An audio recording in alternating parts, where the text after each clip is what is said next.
consumed very little while the other half consumed half of the adult diet. This is how he arrived at the factor of 3/4, 1/6, nil, plus, 1/6, half, plus, 2/3, full, equals, 3/4, full.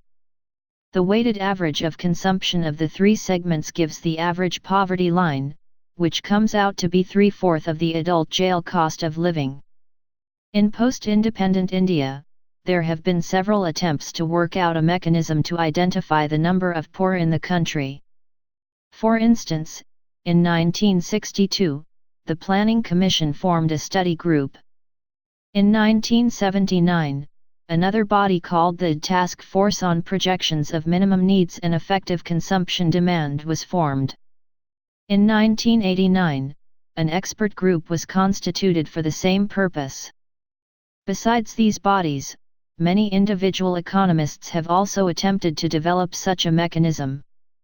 For the purpose of defining poverty, we divide people into two categories, the poor and the non-poor, and the poverty line separates the two.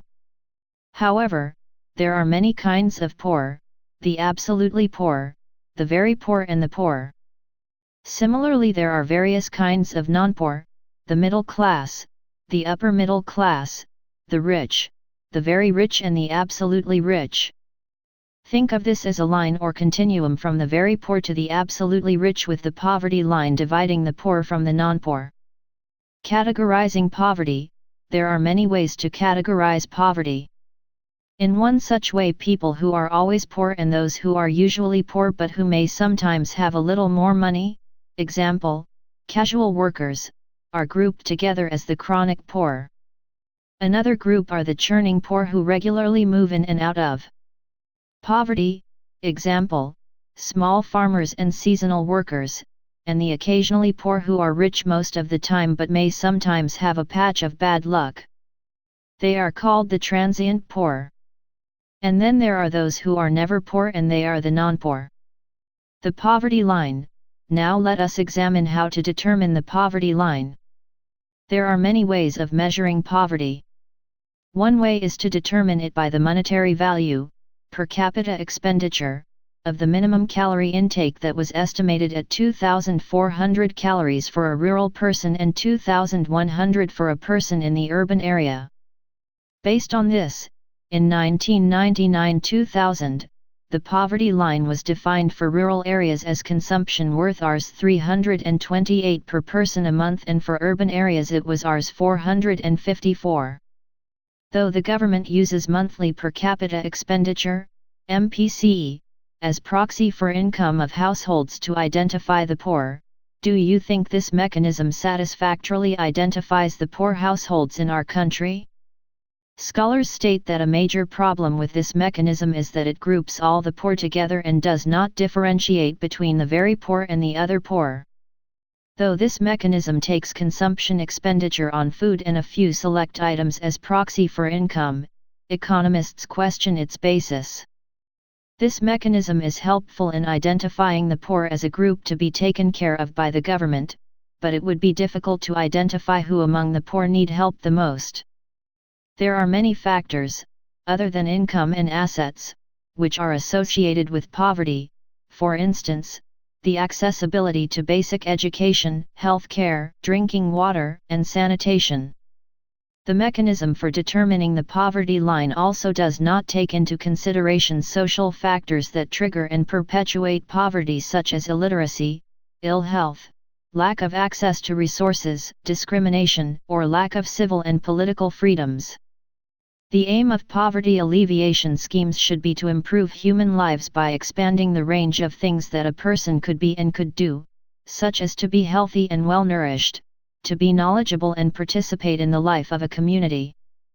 From this point of view, development is about removing the obstacles to the things that a person can do in life, such as illiteracy, ill health, lack of access to resources, or lack of civil and political freedoms.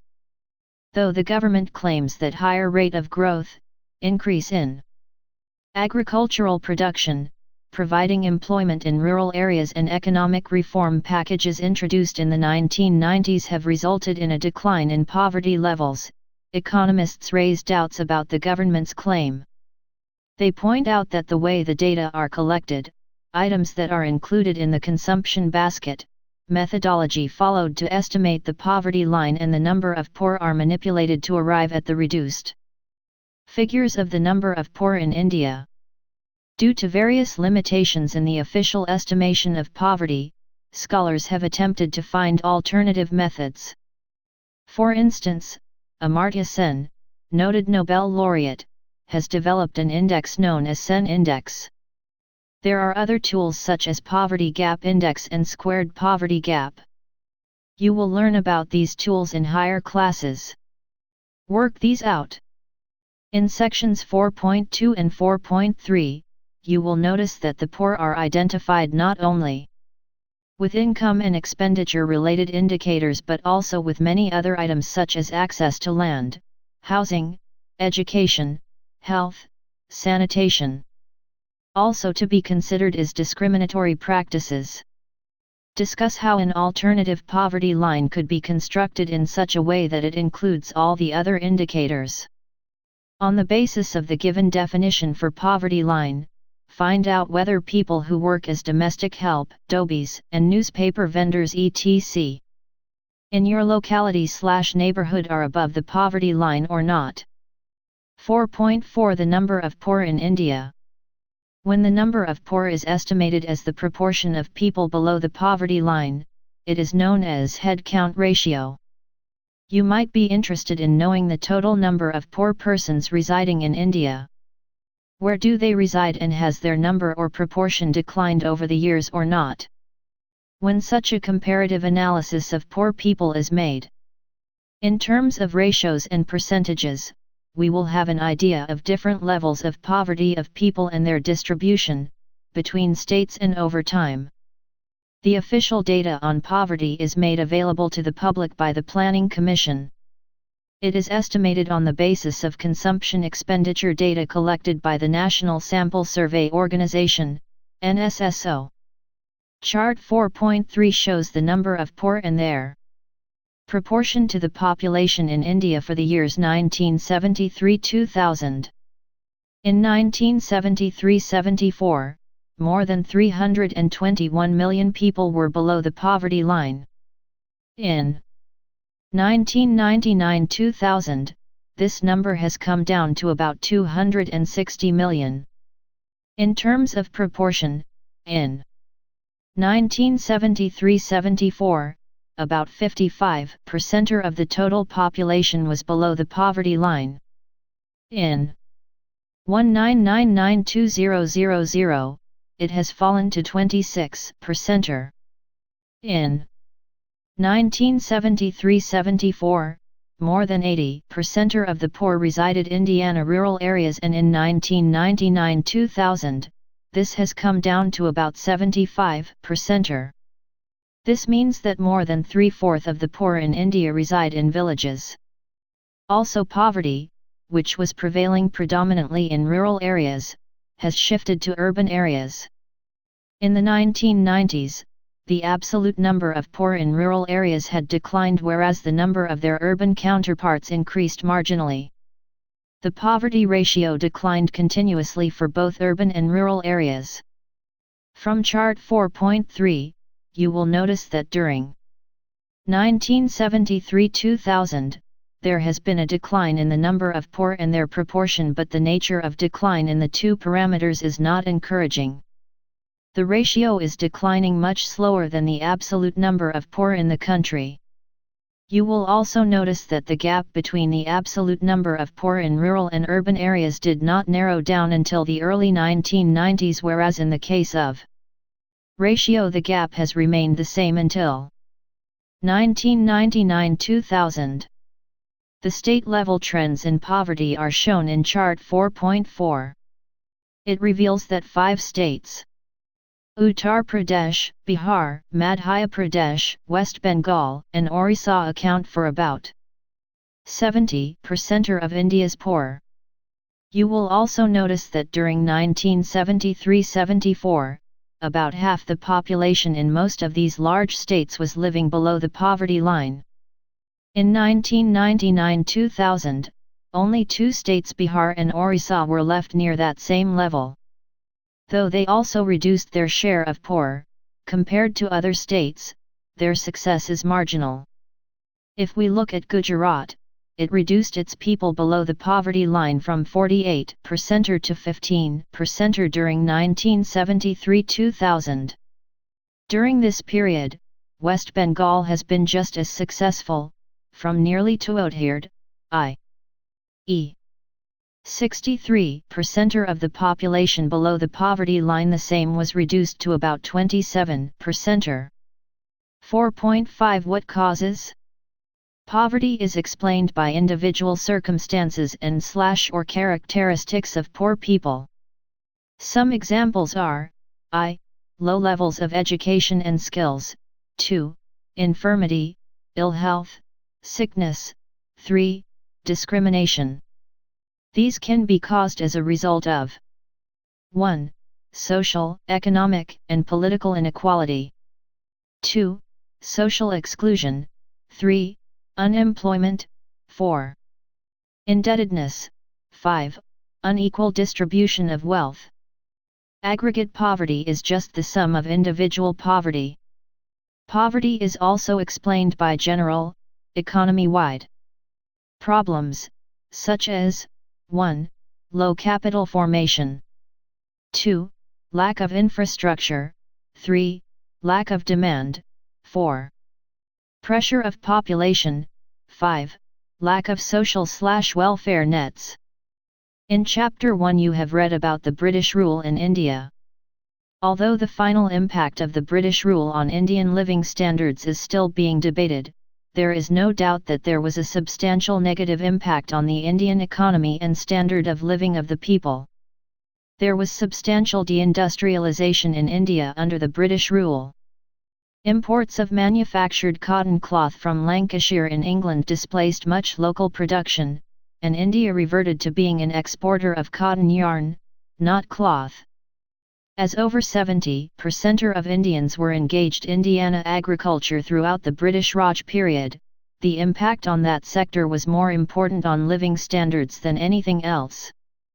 British policies involved sharply raising rural taxes that enabled merchants and money-lenders to become large landowners. Under the British, India began to export food grains and, as a result, as many as 26 million people died in famines between 1875 and 1900.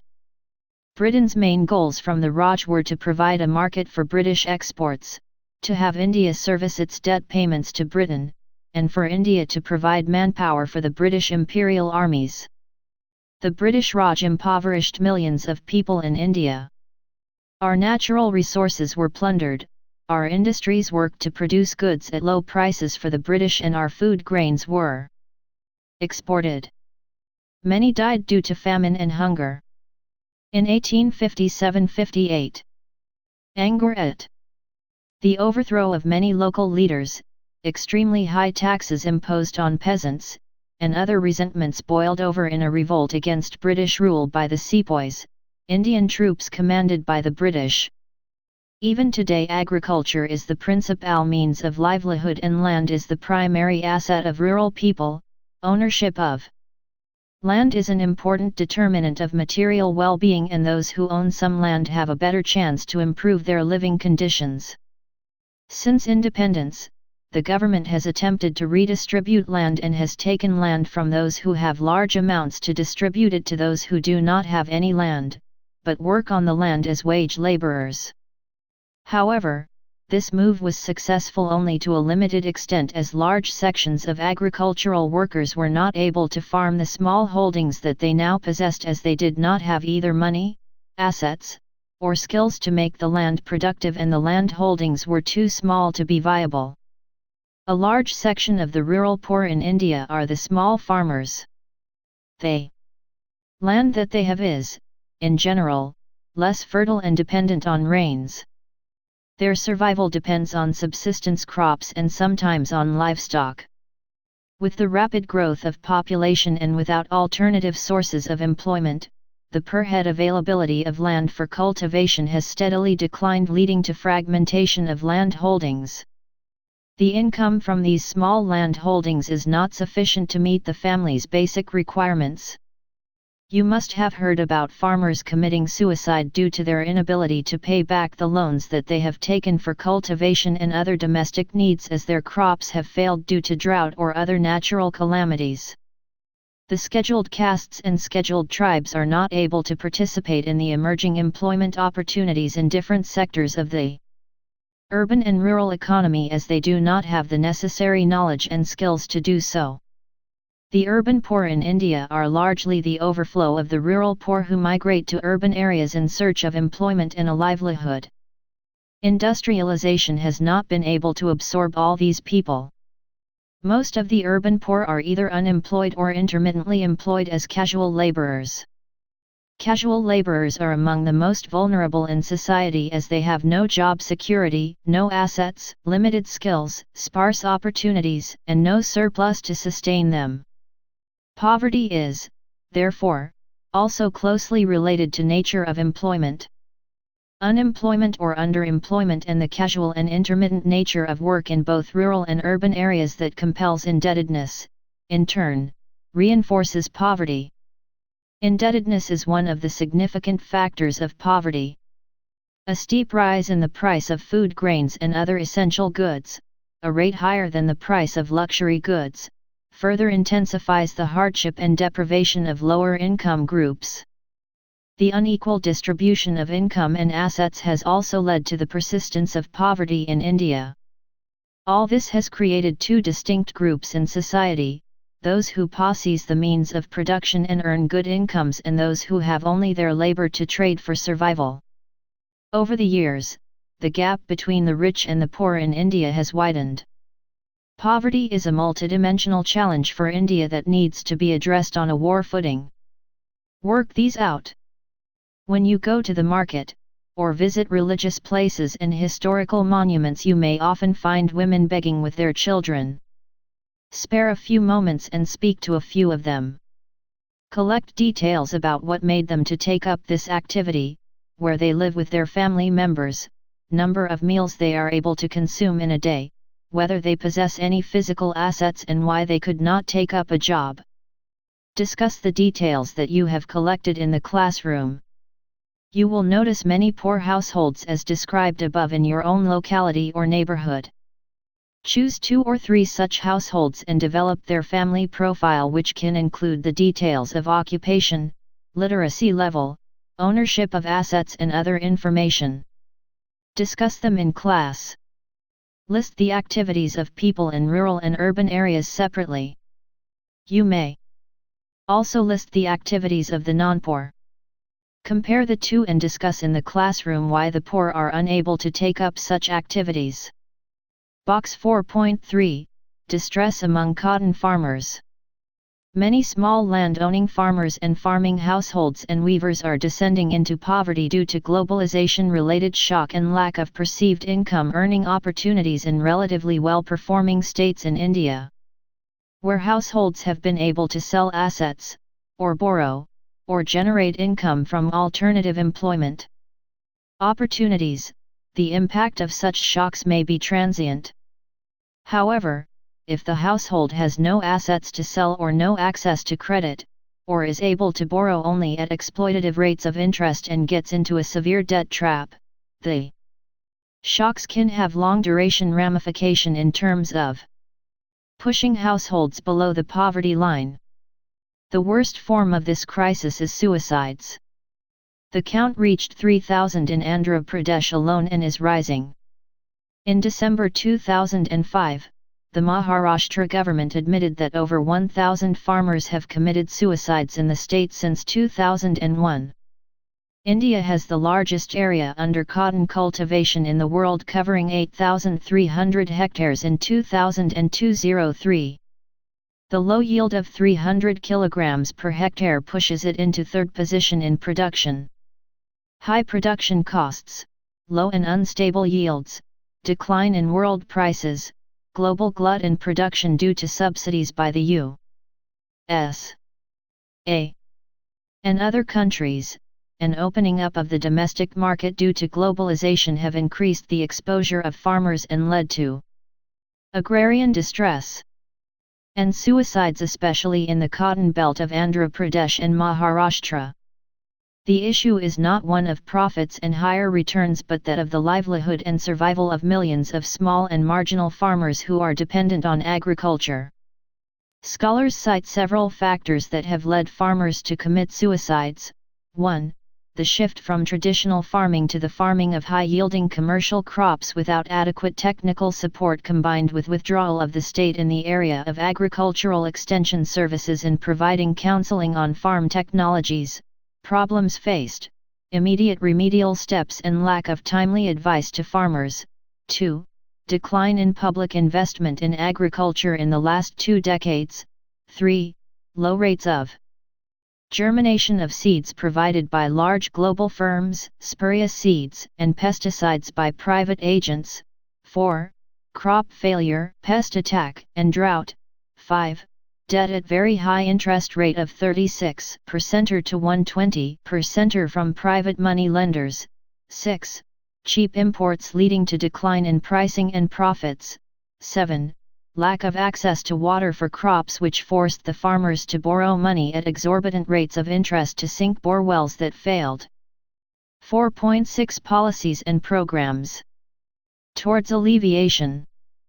The Indian Constitution and 5-year plans state social justice as the primary objective of the developmental strategies of the government. To quote the first 5-year plan, 1951-56, the urge to bring economic and social change under present conditions comes from the fact of poverty and inequalities in income, wealth, and opportunity. The second 5-year plan, 1956-61, also pointed out that the benefits of economic development must accrue more and more to the relatively less privileged classes of society.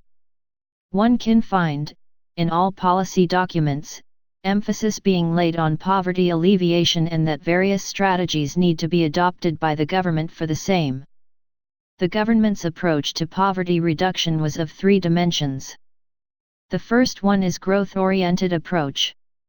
It is based on the expectation that the effects of economic growth, rapid increase in gross domestic product and per capita income would spread to all sections of society and will trickle down to the poor sections also.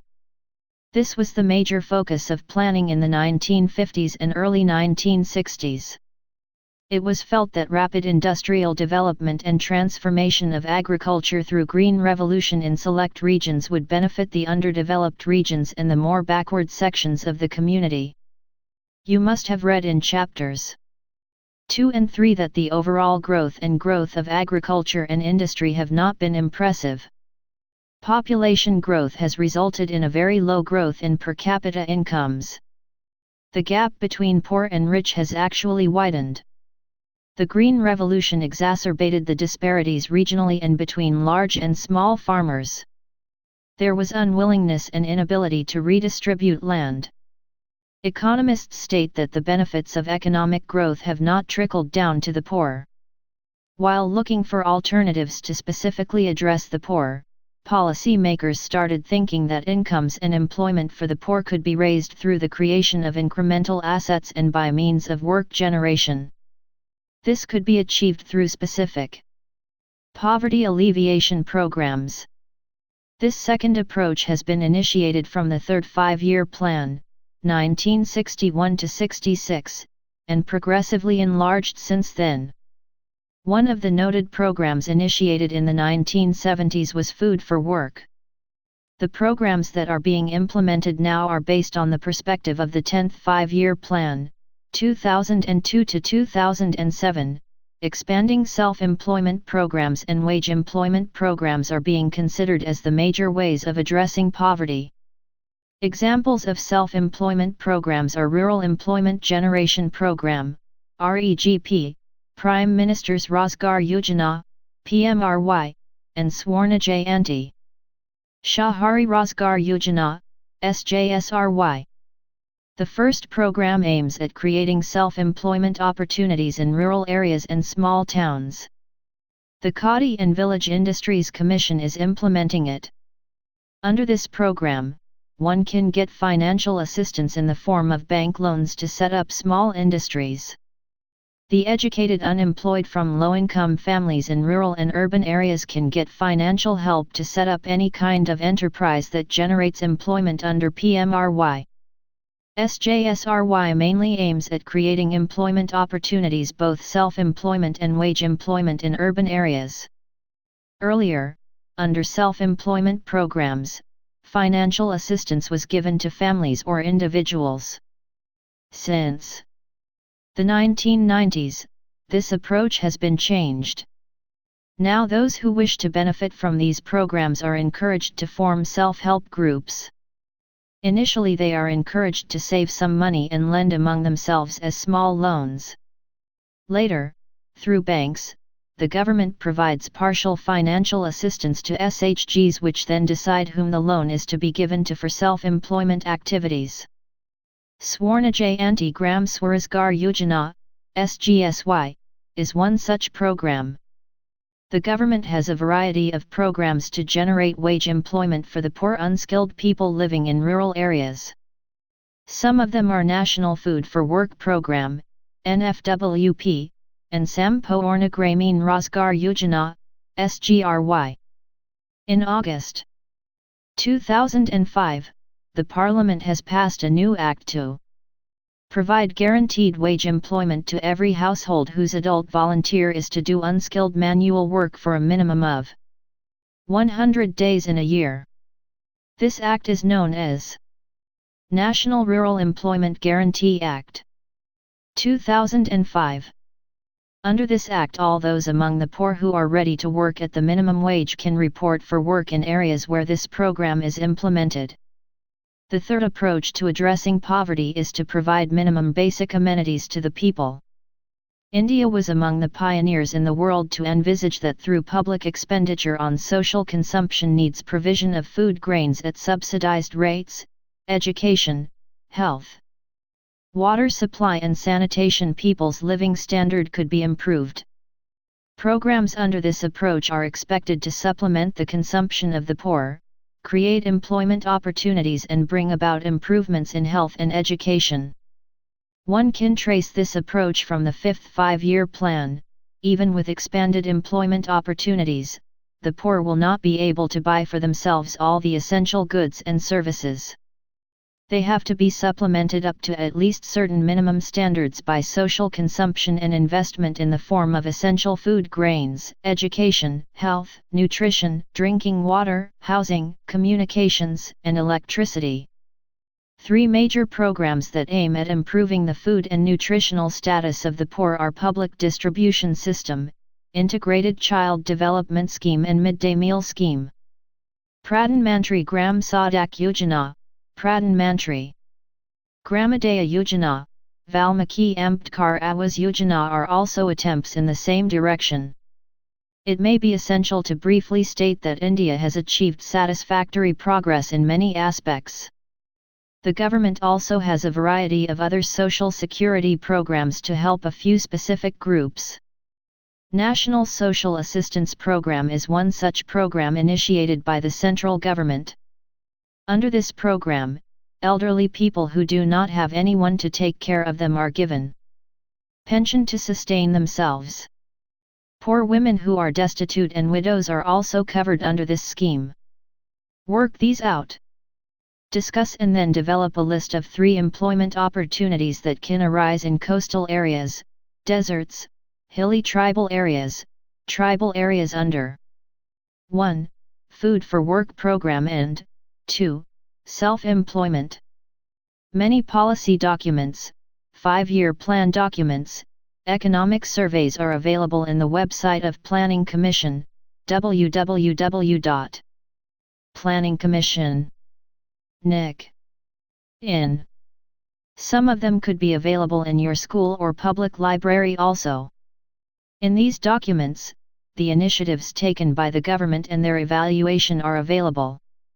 Read a few of them and discuss in the classroom. In your area or neighborhood, you will find developmental works such as laying of roads, construction of buildings in government hospitals, government schools etc.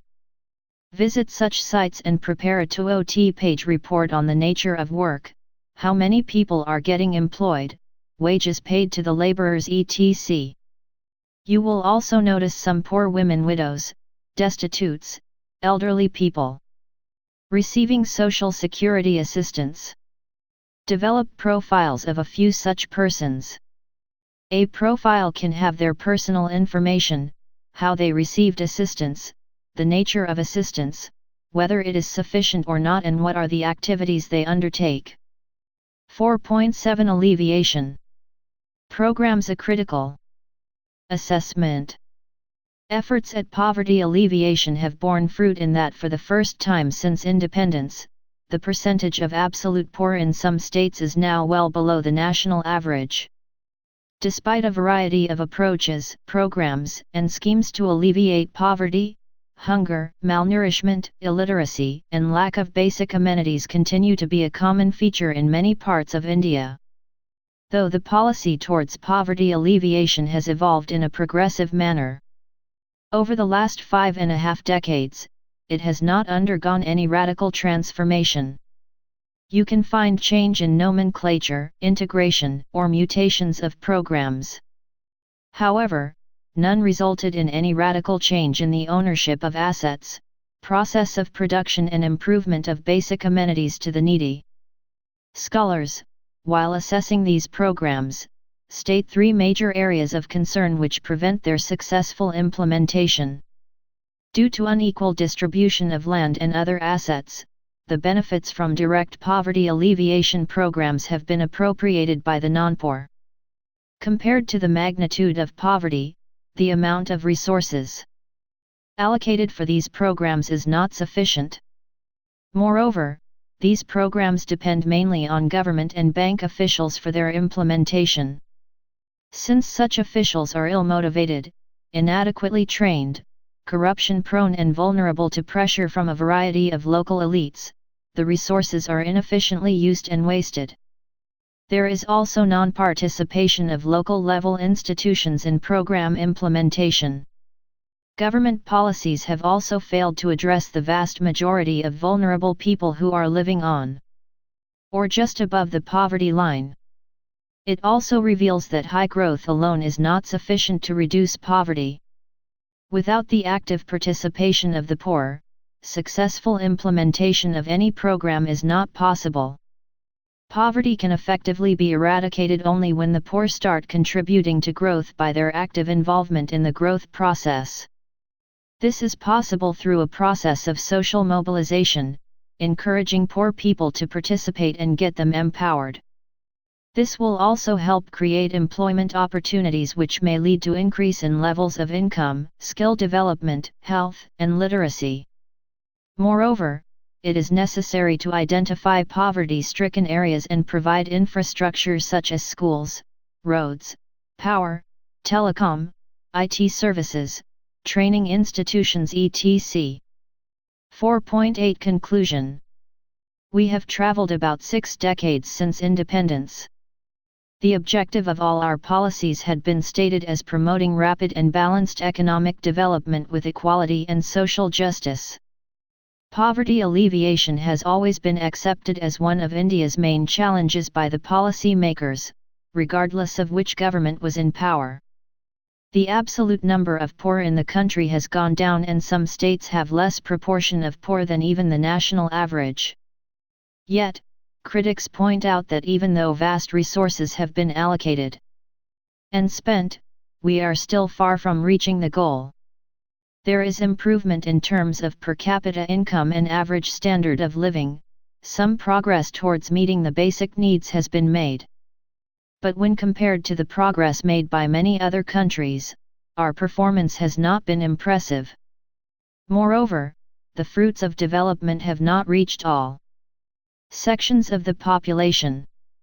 Some sections of people, some sectors of the economy, some regions of the country can compete even with developed countries in terms of social and economic development, yet, there are many others who have not been able to come out of the vicious circle of poverty.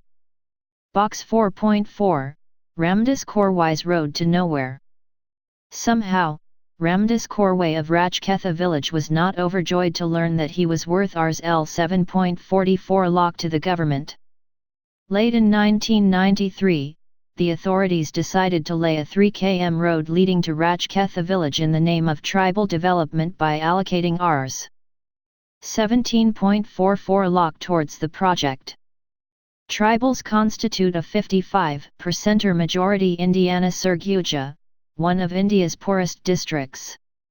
And the Pahadi or Hill Korwais, who have been listed as a primitive tribe by the government, fall in the bottom 5%. Special efforts are underway for their development, which often involves large sums of money. Just one centrally funded scheme, the Pahadi Korwai project, is worth Rs 42 crores over a 5-year period.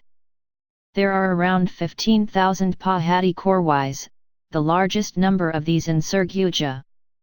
However, for political reasons, the main base of the project is in Raigad district. There was just one small problem about building the Pahadi Korwai marg in Rajketha. The village is almost completely devoid of Pahadi Korwais.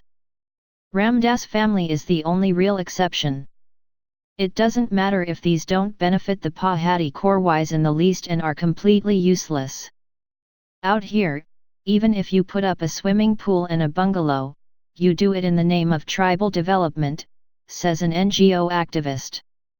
Nobody bothered to check whether there were really any Pahadi Korwais living in Rajketha village, and there was already a Kucha road here, says Ramavatar Korwai, son of Ramdas. They just added Lal Miti, red earth, to it. Even today, after spending Rs 17.44 lakh, it is not a Pukkar road. Ramdas' own demands are touchingly simple. All I want is a little water, he says. How can we have agriculture without water? When repeatedly pressed, he adds, instead of spending Rs 17.44 lakh on that road, if they had spent a few thousand on improving that damaged well on my land, wouldn't that have been better? Some improvement in the land is also necessary, but let them start by giving us a little water. Ramdas' problems were ignored. The government's problem was fulfilling a target. If the money were simply put into bank fixed deposits, none of these Pahadi Korwai families would ever have to work again. The interest alone would make them very well off by Sarguja's standards, says an official mockingly. Nobody thought of asking Ramdas what he really needed, what his problems were, or involving him in their solution. Instead, in his name, they built a road he does not use, at a cost of Rs 17.44 lakh. Please do something about my water problem, sir, says Ramdas Korwai as we set off across the plain, journeying 2 km to reach his road to nowhere. Recap. Reducing poverty has been one of the major objectives of India's developmental strategies.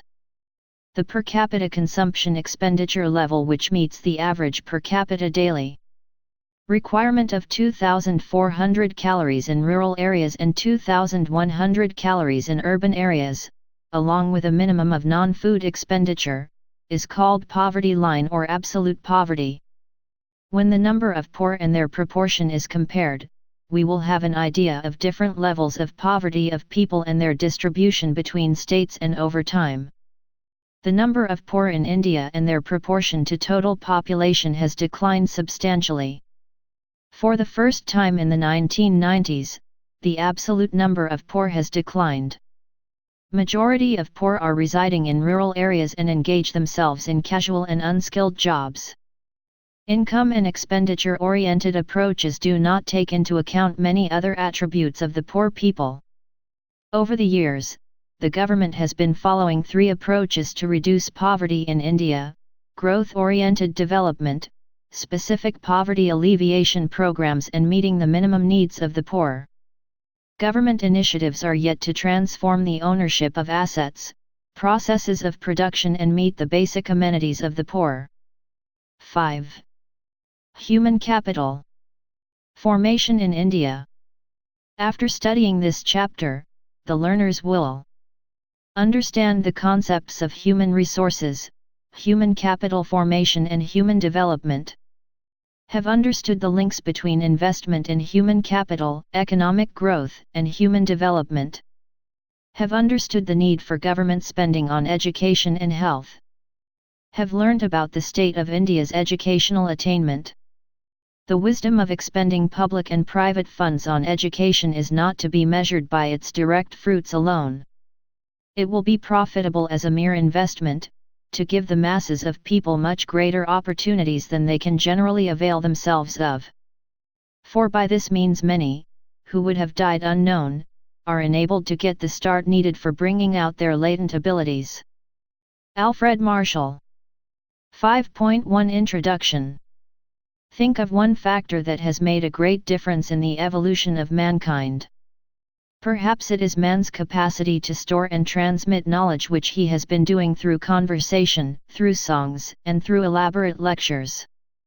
But man soon found out that we need a good deal of training and skill to do things efficiently. We know that the labor skill of an educated person is more than that of an uneducated person, and hence the former is able to generate more income than the latter, and his contribution to economic growth is, consequently, more. Education is sought not only as it confers higher earning capacity on people but also for its other highly valued benefits. It gives one a better social standing and pride, it enables one to make better choices in life, it provides knowledge to understand the changes taking place in society, it also stimulates innovations. Moreover, the availability of educated labor force facilitates adaptation of new technologies. Economists have stressed the need for expanding educational opportunities in a nation as it accelerates the development process. 5.2 What is human capital? Just as a country can turn physical resources like land into physical capital like factories, similarly, it can also turn human resources like students into human capital like engineers and doctors. Societies need sufficient human capital in the first place in the form of competent people who have themselves been educated and trained as professors and other professionals. In other words, we need good human capital to produce other human capital, say, doctors, engineers. This means that we need investment in human capital to produce more human capital out of human resources. Let us understand a little more of what human capital means by posing the following questions. I. What are the sources of human capital? 2. Is there any relation between human capital and economic growth of a country? 3. Is the formation of human capital linked to man's all-round development or, as it is now called, human development? 4. What role can the government play in human capital formation in India? 5.3 Sources of human capital. Investment in education is considered as one of the main sources of human capital. There are several other sources as well. Investments in health, on-the-job training, migration, and information are the other sources of human capital formation. Why do your parents spend money on education?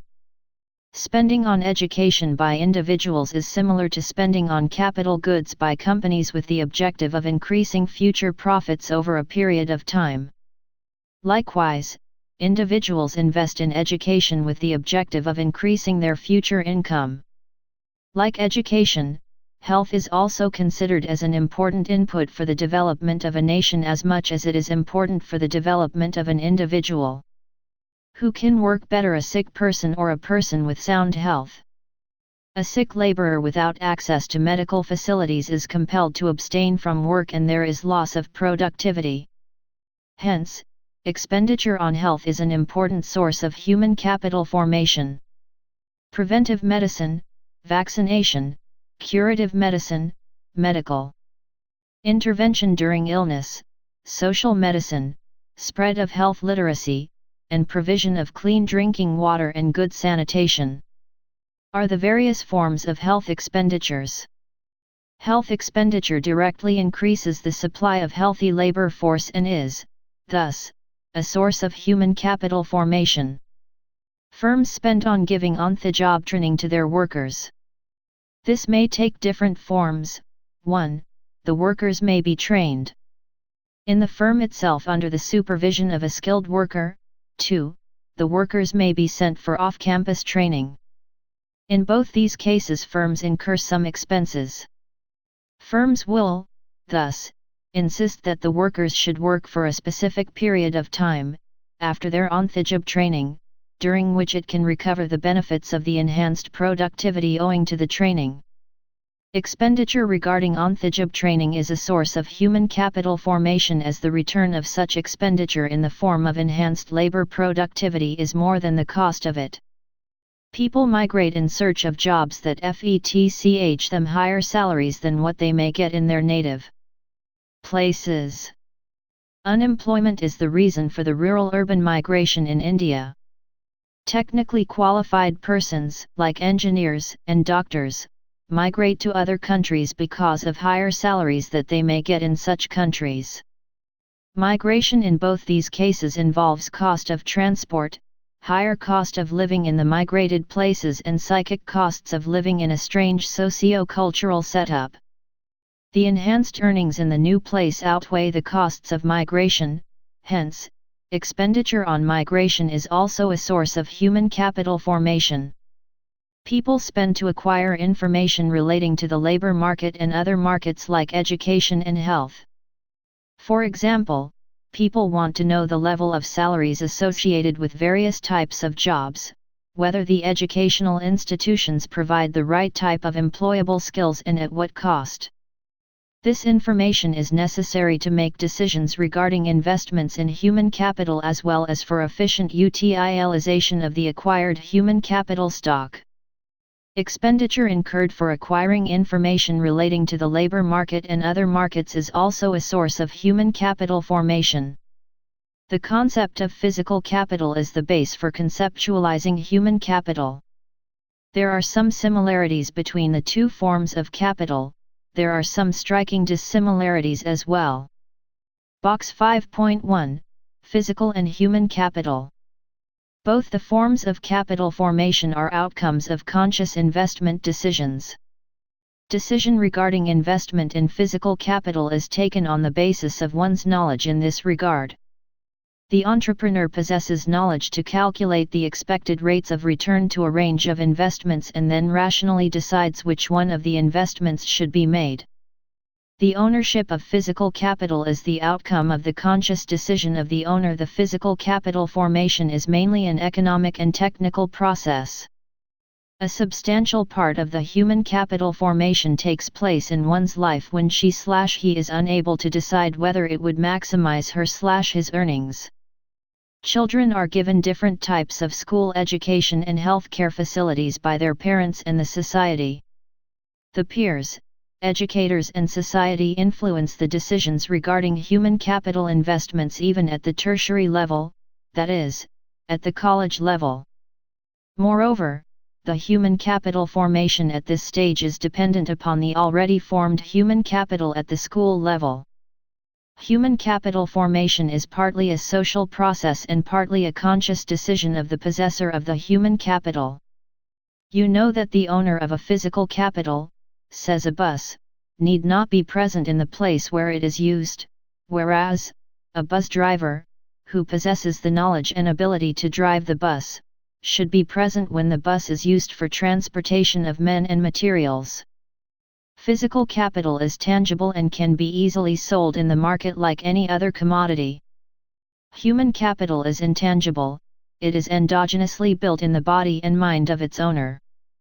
Human capital is not sold in the market, only the services of human capital are sold, and hence the necessity of the owner of the human capital to be present in the place of production. The physical capital is separable from its owner, whereas, human capital is inseparable from its owner.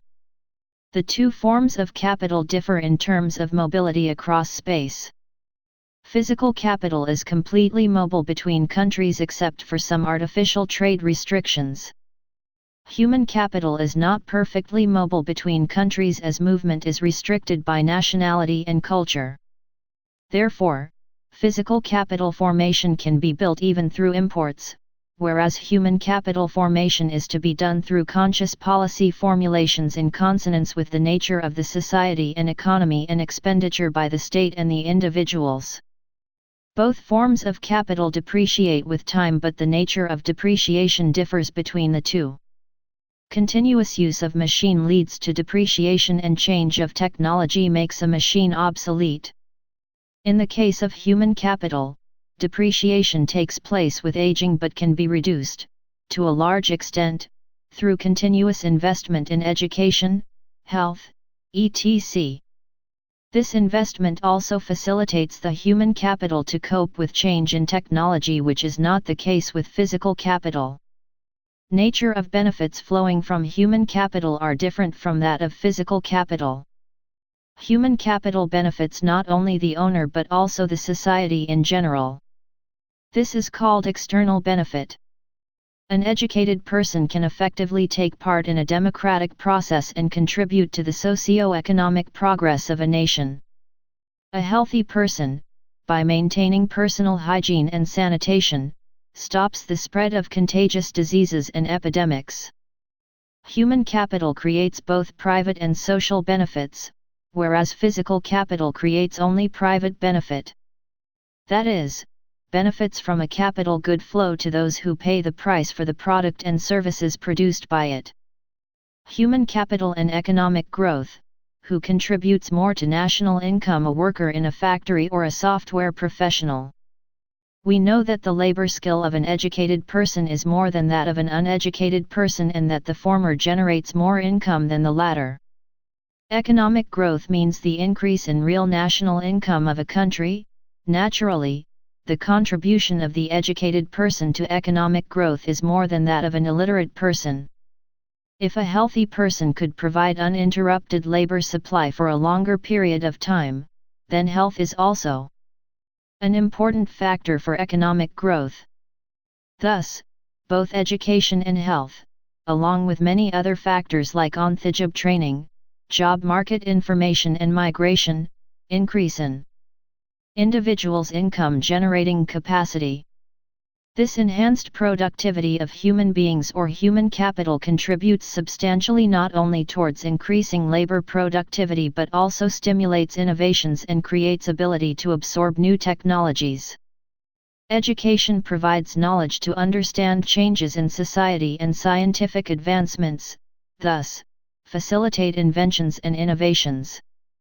Similarly, the availability of educated labor force facilitates adaptation to new technologies. Empirical evidence to prove that increase in human capital causes economic growth is rather nebulous. This may be because of measurement problems. For example, education measured in terms of years of schooling, teacher-pupil ratio, and enrollment rates may not reflect the quality of education.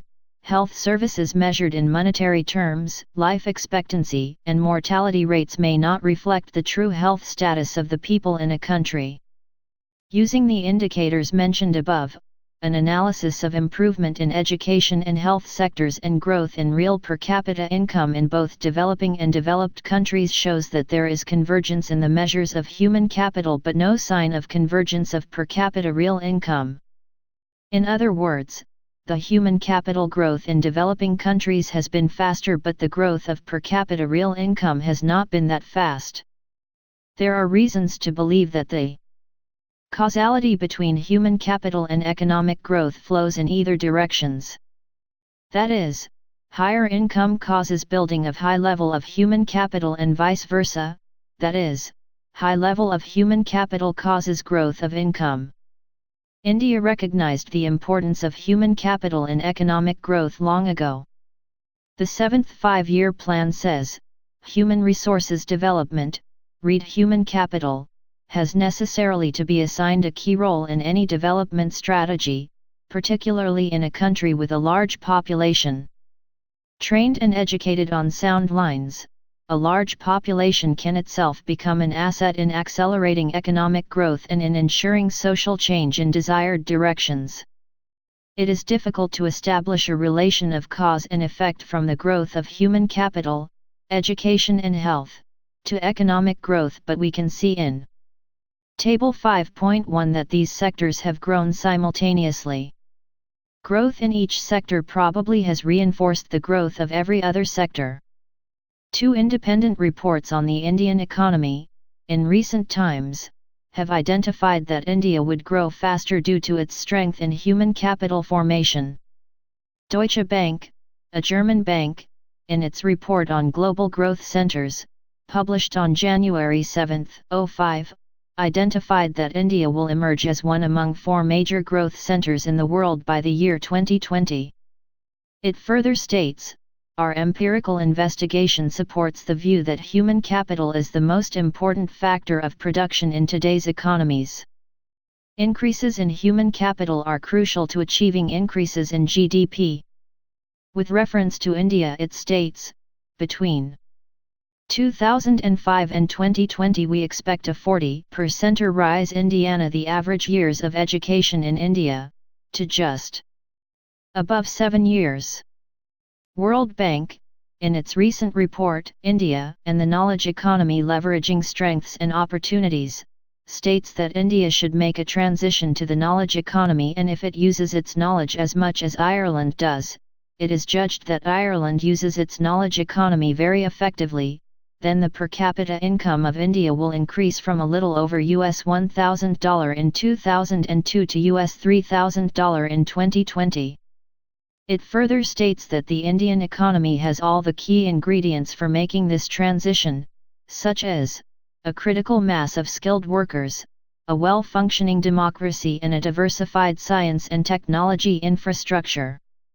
Thus the two reports point out the fact that further human capital formation in India will move its economy to a higher growth trajectory. Box 5.2, India as a knowledge economy. The Indian software industry has been showing an impressive record over the past decade.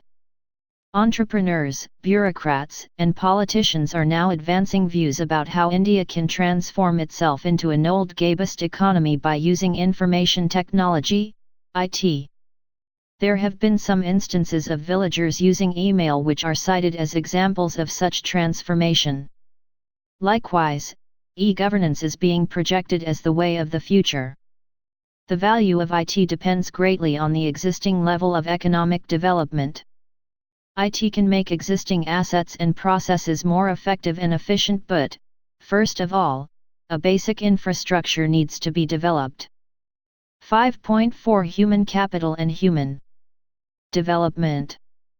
The two terms sound similar, but there is a clear distinction between them. Human capital considers education and health as a means to increase labor productivity. Human development is based on the idea that education and health are integral to human well-being, because only when people have the ability to read and write and the ability to lead a long and healthy life, they will be able to make other choices which they value. Human capital treats human beings as a means to an end, the end being the increase in productivity. In this view, any investment in education and health is unproductive if it does not enhance output of goods and services. In the human development perspective, human beings are ends in themselves. Human welfare should be increased through investments in education and health, even if such investments do not result in higher labor productivity. Therefore, basic education and basic health are important in themselves, irrespective of their contribution to labor productivity. In such a view, every individual has a right to get basic education and basic health care, that is, every individual has a right to be literate and lead a healthy life. 5.5 Great prospects. In this section we are going to analyze human capital formation in India. We have already learnt that human capital formation is the outcome of investments in education, health, on-the-job training, migration, and information. Of these, education and health are very important sources of human capital formation. We know that ours is a federal country with a union government, state governments, and local governments, municipal corporations, municipalities, and village panchayats. The Constitution of India mentions the functions to be carried out by each level of government. Accordingly, expenditures on both education and health are to be carried out simultaneously by all the three tiers of the government. Analysis of health sector is taken up in the chapter on infrastructure, hence, we will analyze only the education sector here. Do you know who takes care of education and health in India? Before we take up the analysis of the education sector in India, we will look into the need for government intervention in education and health sectors. We do understand that education and healthcare services create both private and social benefits, and this is the reason for the existence of both private and public institutions in the education and health service markets. Expenditures on education and health make substantial long-term impact and they cannot be easily reversed, hence, government intervention is essential. For instance, once a child is admitted to a school or health care center where the required services are not provided, before the decision is taken to shift the child to another institution, substantial amount of damage would have been done. Moreover, individual consumers of these services do not have complete information about the quality of services and their costs.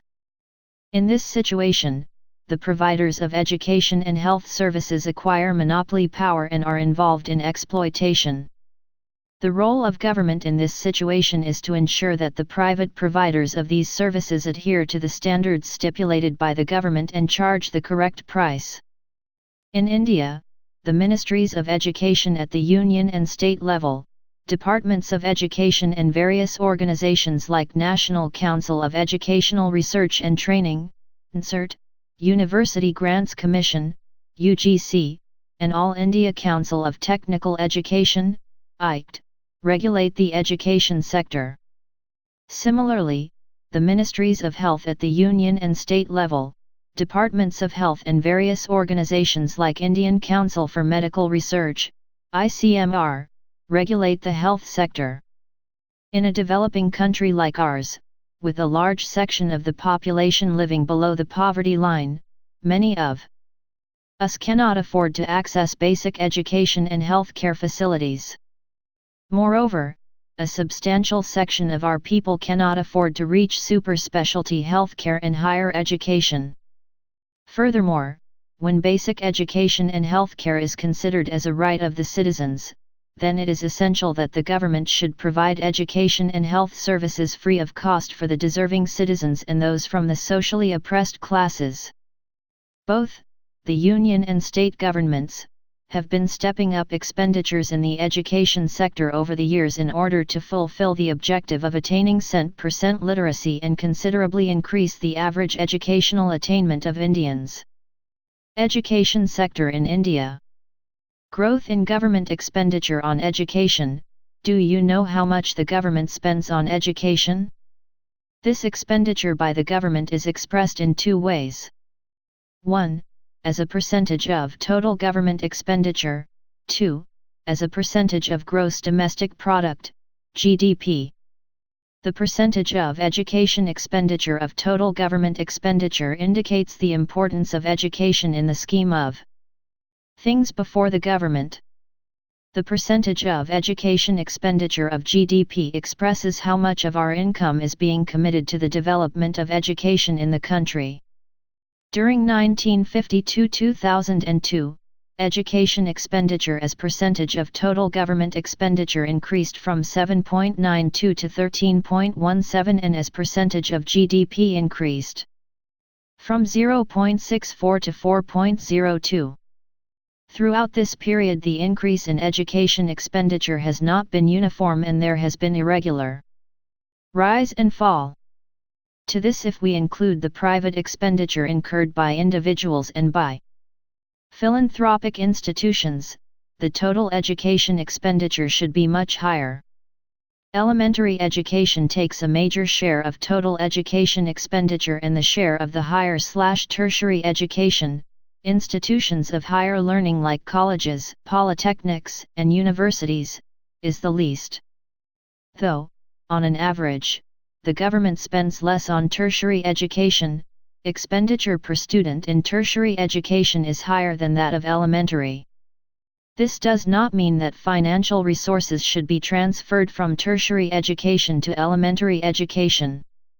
As we expand school education, we need more teachers who are trained in the higher educational institutions. Therefore, expenditure on all levels of education should be increased. The per capita education expenditure differs considerably across states from as high as Rs. 3,440 in Lakshadweep to as low as Rs. 386 in Bihar. This leads to differences in educational opportunities and attainments across states. One can understand the inadequacy of the expenditure on education if we compare it with the desired level of education expenditure as recommended by the various commissions. More than 40 years ago, the Education Commission, 1964-66, had recommended that at least 6% of GDP be spent on education so as to make a noticeable rate of growth in educational achievements. In December 2002, the Government of India, through the 86th Amendment of the Constitution of India, made free and compulsory education a fundamental right of all children in the age group of 614 years. The Tapas Majumdar Committee, appointed by the Government of India in 1998, estimated an expenditure of around Rs 1.37 lakh crore over 10 years, 1998 to 99 to 2006 to 07, to bring all Indian children in the age group of 614 years under the purview of school education. Compared to this desired level of education expenditure of around 6% of GDP, the current level of a little over 4% has been quite inadequate.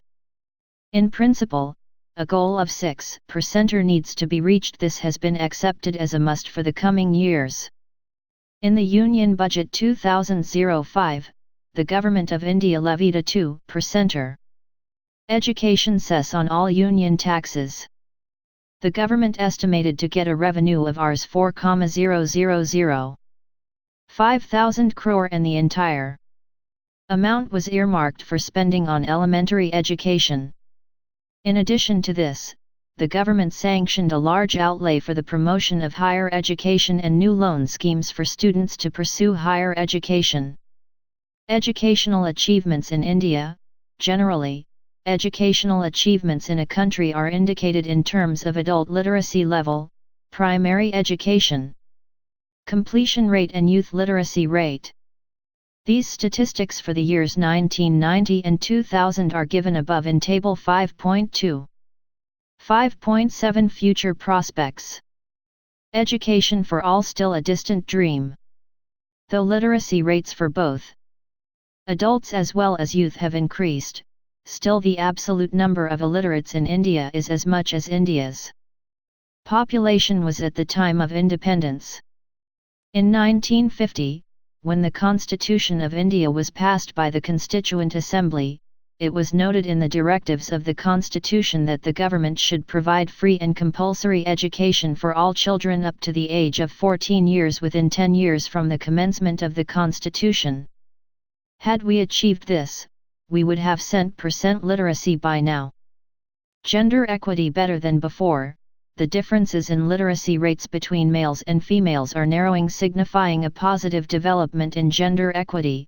Still, the need to promote education for women in India is imminent for various reasons, such as improving economic independence and social status of women, and also because women education makes a favorable impact on fertility rate and health care of women and children. Therefore, we cannot be complacent about the upward movement in the literacy rates, and we have miles to go in achieving % adult literacy. Higher education. A few takers. The Indian education pyramid is steep, indicating lesser and lesser number of people reaching the higher education level. Moreover, the level of unemployment among educated youth is the highest. As per NSSO data, in 2000, the unemployment rate of educated youth, secondary education and above, was 7.1%, and unemployment of people with up to primary education was only 1.2%. Therefore, the government should increase allocation for higher education and also improve the standard of higher education institutions, so that students are imparted employable skills in such institutions. 5.8 Conclusion. The economic and social benefits of human capital formation and human development are well known.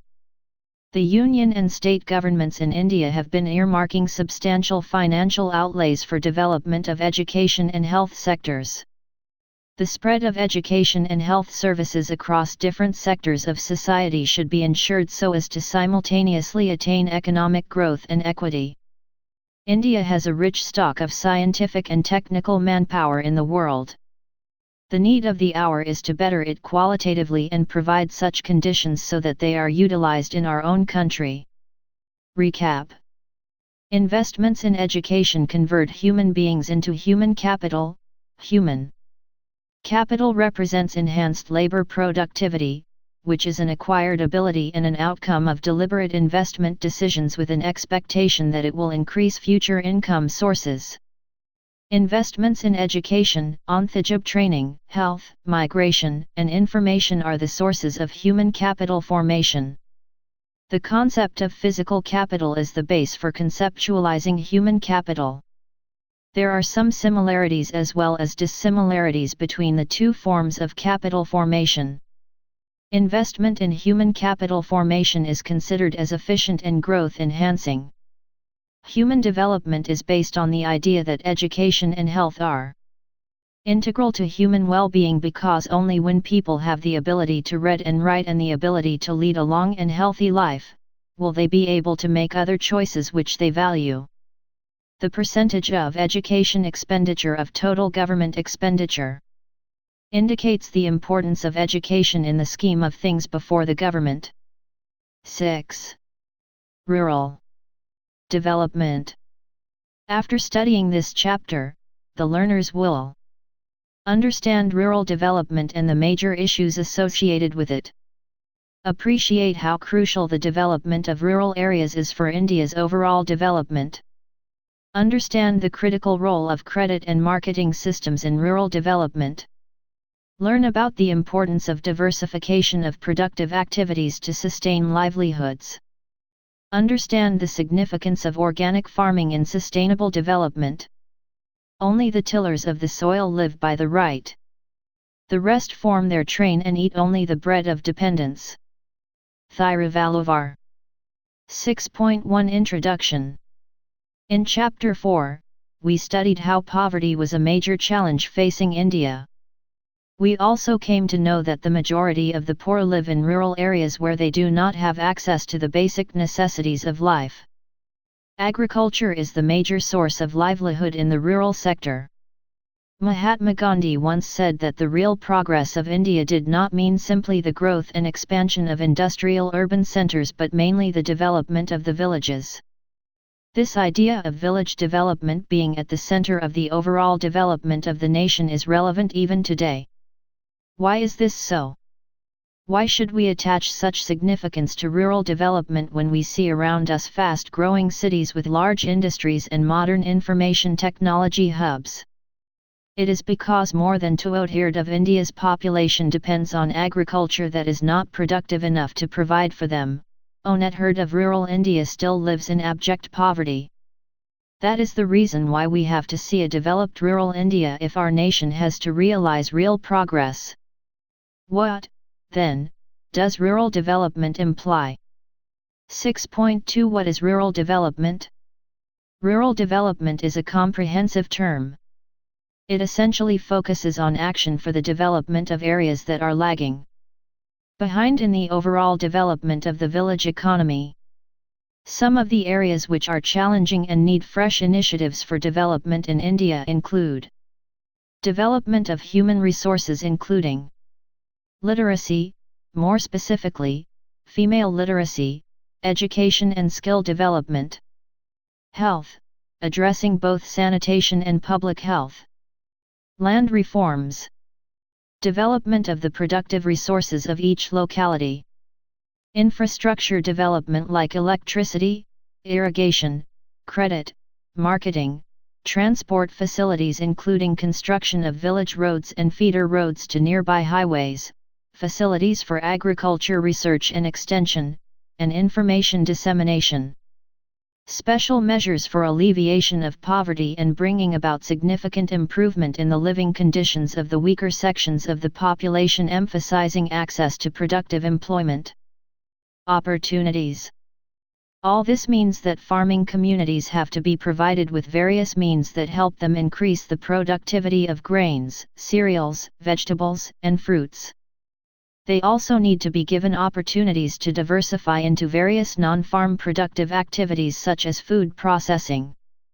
Giving them better and more affordable access to healthcare, sanitation facilities at workplaces and homes, and education for all would also need to be given top priority for rapid rural development. It was observed in an earlier chapter that although the share of agriculture sector's contribution to GDP was on a decline, the population dependent on this sector did not show any significant change. Further, after the initiation of reforms, the growth rate of agriculture sector decelerated to 2.3% per annum during the 1990s, which was lower than the earlier years. Scholars identify decline in public investment since 1991 as the major reason for this. They also argue that inadequate infrastructure, lack of alternate employment opportunities in the industry or service sector, increasing casualization of employment etc. further impede rural development. The impact of this phenomenon can be seen from the growing distress witnessed among farmers across different parts of India. Against this background, we will critically look at some of the crucial aspects of rural India like credit and marketing systems, agricultural diversification, and the role of organic farming in promoting sustainable development. 6.3 Credit and marketing in rural areas. Credit, growth of rural economy depends primarily on infusion of capital, from time to realize higher productivity in agriculture and non-agriculture sectors. As the time gestation between crop sowing and realization of income after production is quite long, farmers borrow from various sources to meet their initial investment on seeds, fertilizers, implements and other family expenses of marriage, death, religious ceremonies etc.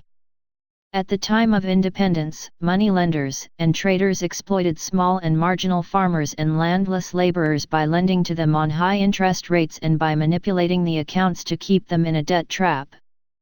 A major change occurred after 1969 when India adopted social banking and multi-agency approach to adequately meet the needs of rural credit. Later, the National Bank for Agriculture and Rural Development, NBARD, was set up in 1982 as an apex body to coordinate the activities of all institutions involved in the rural financing system. The Green Revolution was a harbinger of major changes in the credit system as it led to the diversification of the portfolio of rural credit towards production-oriented lending. The institutional structure of rural banking today consists of a set of multi-agency institutions, namely, commercial banks, regional rural banks, RRBs, cooperatives, and land development banks. The major aim of designing this multi-agency system is to dispense adequate credit at cheaper rates. Recently, self-help groups, henceforth SHGs, have emerged to fill the gap in the formal credit system because the formal credit delivery mechanism has not only proven inadequate but has also not been fully integrated into the overall rural social and community development. Since some kind of collateral is required, vast proportion of poor rural households were automatically out of the credit network. The SHGs promote thrift in small proportions by a minimum contribution from each member. From the pooled money, credit is given to the needy members to be repayable in small installments at reasonable interest rates. By March end 2003, more than 7 lakh SHGs had reportedly been credit-linked. Such credit provisions are generally referred to as microcredit programs. SHGs have helped in the empowerment of women, but the borrowings are mainly confined to consumption purposes and negligible proportion is borrowed for agricultural purposes. Box 6.1, The Poor. Women's Bank. Kudumbashri is a women-oriented community-based poverty reduction program being implemented in Kerala. In 1995, a thrift and credit society was started as a small savings bank for poor women with the objective to encourage savings. The Thrift and Credit Society mobilized Rs 1 crore as thrift savings. These societies have been acclaimed as the largest informal banks in Asia in terms of participation and savings mobilized. Rural banking. A critical appraisal. Rapid expansion of the banking system had a positive effect on rural farm and non-farm output, income, and employment, especially after the Green Revolution. It helped farmers to avail services and credit facilities and a variety of loans for meeting their production needs. Famines became events of the past. We have now achieved food security, which is reflected in the abundant buffer stocks of grains. However, all is not well with our banking system. This is largely because of the chronic underperformance of formal credit institutions and high incidence of overdue installments by the farmers. With the possible exception of the commercial banks, other formal institutions have failed to develop a culture of deposit mobilization, lending to worthwhile borrowers, and effective loan recovery. Agriculture loan default rates have been chronically high, and many studies reveal that about 50% of the defaulters were categorized as willful defaulters, which is a threat to the smooth functioning of the banking system and needs to be controlled. Thus, the expansion and promotion of the rural banking sector has taken a backseat after reforms. To improve the situation, banks need to change their approach from just being lenders to building up relationship banking with the borrowers. Inculcating the habit of thrift and efficient utilization of financial resources needs to be enhanced among the farmers to work these out. In the last few years, you might have taken note in your neighborhood. If you are living in rural areas or read in the newspapers or seen on TV of farmers committing suicides. Many such farmers had borrowed money for farming and other purposes. It was found that when they were unable to pay back due to crop failure, insufficient income, and employment opportunities, they took such steps. Collect information relating to such cases and discuss in the classroom. Visit banks that cater to rural areas. They may be primary agricultural, cooperative banks, land development banks, regional rural banks, or district cooperative banks. Collect details such as how many rural households borrowed from them, amount generally borrowed, kinds of collateral used, interest rates and dues. If farmers who borrowed from cooperative banks could not pay back due to crop failure and other reasons, their loans should be waived, otherwise they may take drastic decisions like committing suicides. Do you agree? 6.4 Agricultural Market System. Have you ever asked yourself how food, grains, vegetables, and fruits that we consume daily come from different parts of the country? The mechanism through which these goods reach different places depends on the market channels. Agricultural marketing is a process that involves the assembling, storage, processing, transportation, packaging, grading and distribution of different agricultural commodities across the country. Prior to independence, farmers, while selling their produce to traders, suffered from faulty weighing and manipulation of accounts. Farmers who did not have the required information on prices prevailing in markets were often forced to sell at low prices. They also did not have proper storage facilities to keep back their produce for selling later at a better price. Do you know that even today, more than 10% of goods produced in Indiana farms are wasted due to lack of storage? Therefore, state intervention became necessary to regulate the activities of the private traders. Let us discuss 4 such measures that were initiated to improve the marketing aspect. The first step was regulation of markets to create orderly and transparent marketing conditions. By and large, this policy benefited farmers as well as consumers. However, there is still a need to develop about 27,000 rural periodic markets as regulated marketplaces to realize the full potential of rural markets. Second component is provision of physical infrastructure facilities like roads, railways, warehouses, godowns, cold storages, and processing units.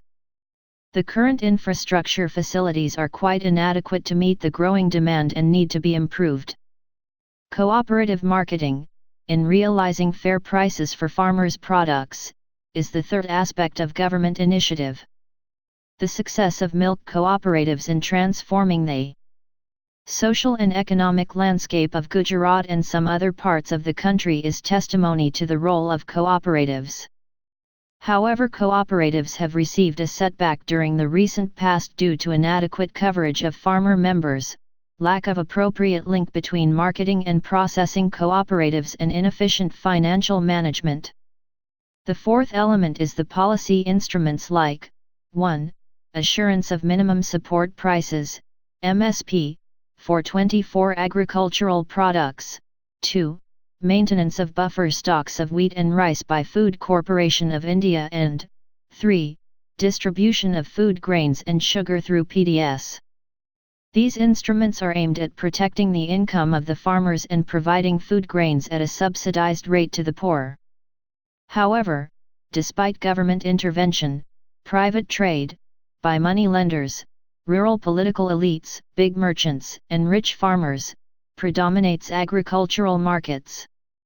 The quantity of agricultural products, handled by the government agencies and consumer cooperatives, constitutes only 10%, while the rest is handled by the private sector.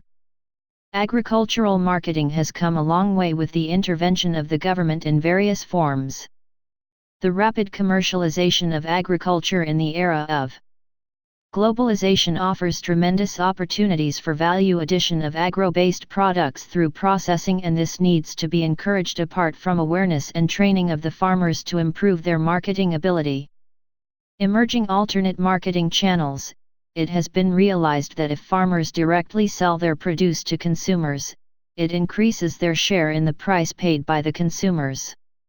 Some examples of these channels are Apni Mandi, Punjab, Haryana, Rajasthan.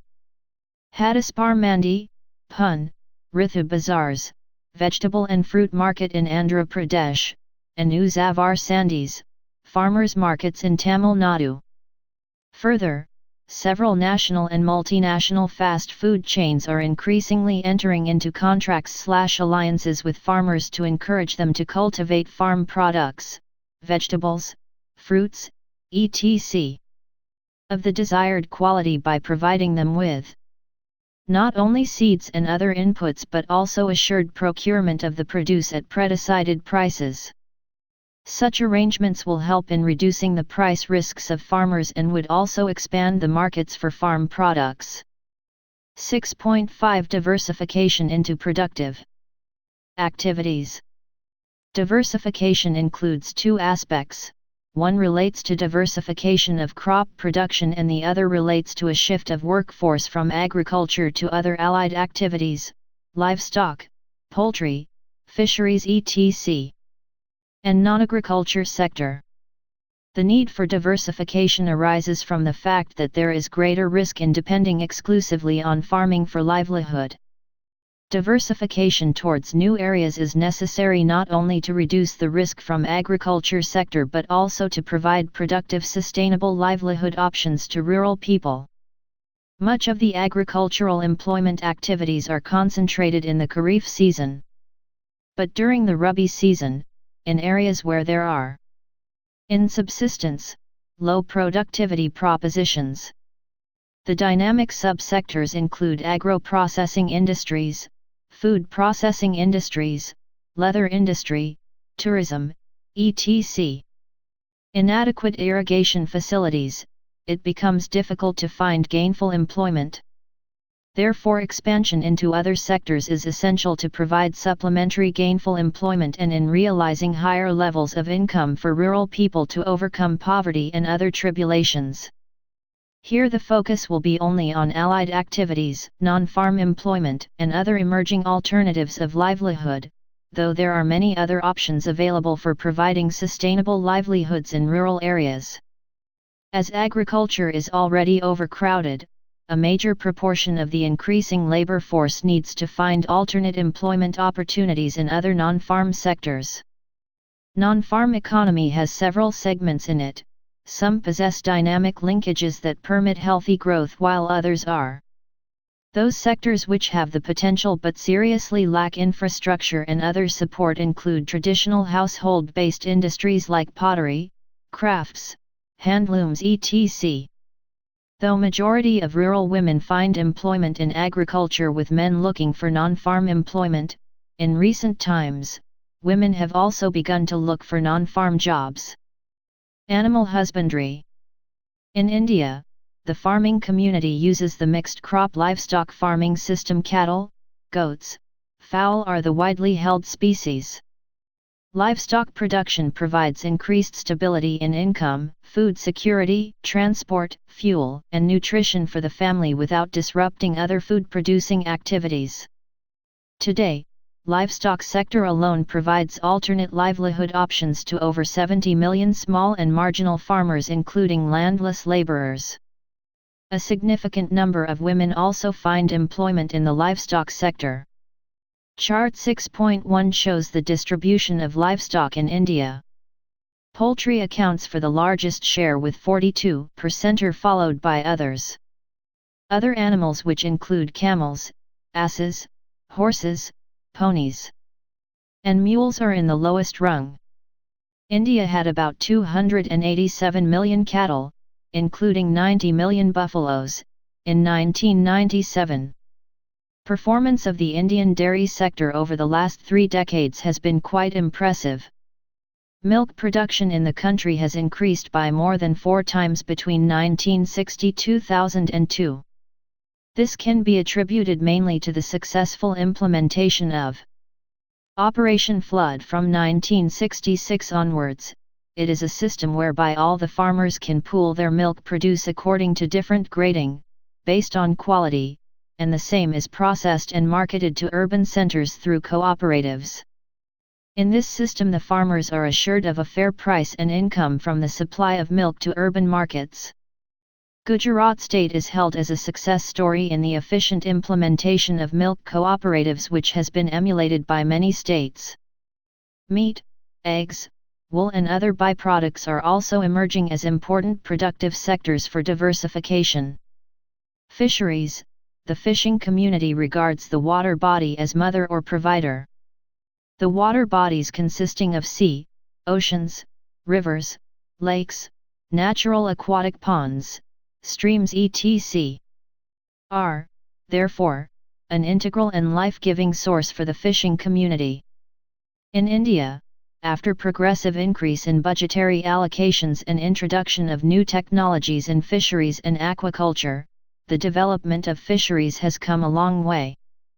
Presently, fish production from inland sources contributes about 49% to the total fish production, and the balance 51% comes from the marine sector, sea and oceans.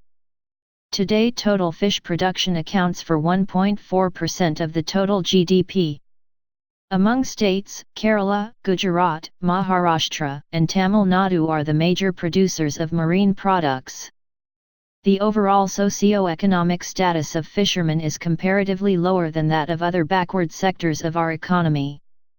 Rampant underemployment, low per capita earnings, absence of mobility of labor to other sectors, and a high rate of illiteracy and indebtedness are some of the major problems faced by these communities.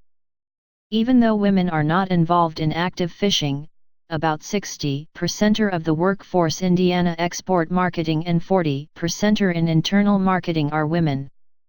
There is a need to increase credit facilities, cooperatives and SHGs for fisher women to meet the working capital requirements for marketing. Box 6.2, Tamil Nadu Women in Agriculture, Tanway. Tamil Nadu Women in Agriculture, Tanway, is a project initiated in Tamil Nadu to train women in latest agricultural techniques. It induces women to actively participate in raising agricultural productivity and family income. At a farm women's group in Thiruchirappalli, run by Anthoniamal, trained women are successfully making and selling vermicompost and earning money from this venture. Many other farm women's groups are creating savings in their group by functioning like mini banks through a microcredit system.